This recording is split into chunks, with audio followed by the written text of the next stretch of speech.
Service కమిషన్లను సంస్కరించాల్సిందే. తమ మంచి చెడు చూసుకోవడానికి ఏర్పాటైన వ్యవస్థలపై ప్రజలకు ఉన్న నమ్మకం మీదే ఒక సమాజ పురోగతి ఆధారపడి ఉంటుంది.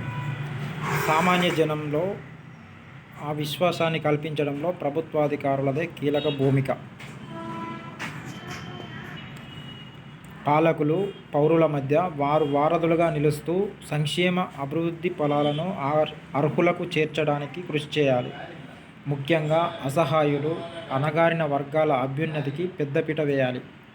ఆ మేరకు ప్రజోపయోగ విధానాల అమలులో ఉన్నతోద్యోగుల ప్రాధాన్యం అగణితమైనది కాబట్టే వారి కొలువులకు తగిన భద్రత ఉంటుంది.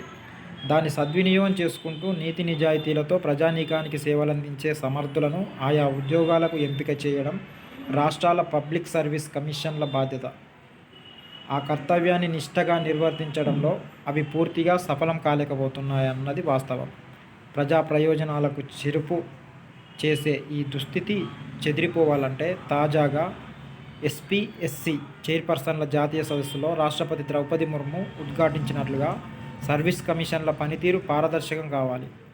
ఉపరాష్ట్రపతి సిపి రాధాకృష్ణన్ స్పష్టం చేసినట్లు పరీక్షల్లో అక్రమాలను పరిహరించి వికసిత భారత్ ప్రయాణంలో ఎస్పీఎస్సీలు చురుకైన పాత్ర పోషించాలి. రాజ్యాంగ నిర్దేశం మేరకు ప్రభుత్వ ఉద్యోగుల ఎంపికకు కేంద్రంలో యూపీఎస్సీ, రాష్ట్రాల్లో పీఎస్సీలు ఏర్పాటయ్యాయి. పరీక్ష తేదీలను పక్కాగా ప్రకటించి లక్షల సంఖ్యలో దరఖాస్తుదారులను వడపోసి వివాదాలకు అతీతంగా నియామకాలు చేపట్టడంలో యూపీఎస్సీ ప్రమాణాలు ప్రపంచవ్యాప్తంగా ప్రత్యేక గుర్తింపు పొందాయి. మరోవైపు ఎస్పీఎస్సీలేమో అవినీతి, అక్రమాలు, క్వశ్చన్ పేపర్ల లీకేజీలు, పరీక్షలు ఎంపికల్లో లుకలుకలు, మితిమీరిన రాజకీయ జోక్యాలతో కూనారిల్లుతున్నట్లు చిరకాలంగా విమర్శలున్నాయి. సర్వీస్ కమిషన్లు కళంకితులకు ఆవాసాలయ్యాయని సుప్రీంకోర్టు న్యాయమూర్తిగా జస్టిస్ జిఎస్ సింఘ్వి గతంలోనే తీవ్ర ఆవేదన వ్యక్తం చేశారు. ఉన్నత స్థాయి సర్కారీ ఉద్యోగాల కోసం లక్షల సంఖ్యలో యువత రేయింబవళ్లు కష్టిస్తూ ఎంతో డబ్బు పోసి శిక్షణ పొందుతూ సంసిద్ధమవుతుంటారు. కమిషన్ల కార్యకలాపాల్లోని పెడపొక్కడలకు నిరుద్యోగుల కళ్ళలు కాకుండా కాచుకోవాల్సిన ప్రాథమిక కర్తవ్యం ప్రభుత్వాలదే. అధికారిక లెక్కల ప్రకారం గడిచిన 7 ఏళ్లలో దేశవ్యాప్తంగా ఉద్యోగాలు, బోర్డు పరీక్షలకు సంబంధించి 70కి పైగా పరీక్ష పత్రాలు లీక్ అయ్యాయి. కోట్ల మందిపై అవి ప్రతికూల ప్రభావం చూపాయి.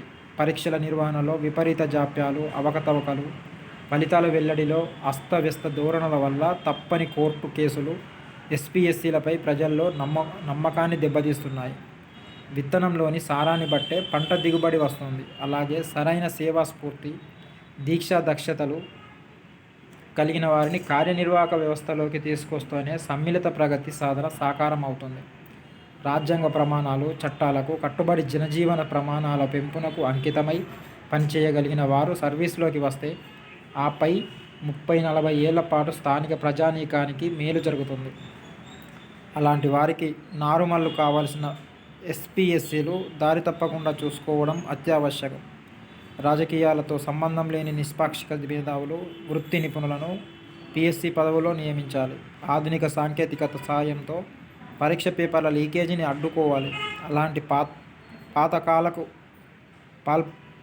పాల్పడే వారికి త్వరితగతిన కఠిన శిక్షలు పడేలా చూడాలి.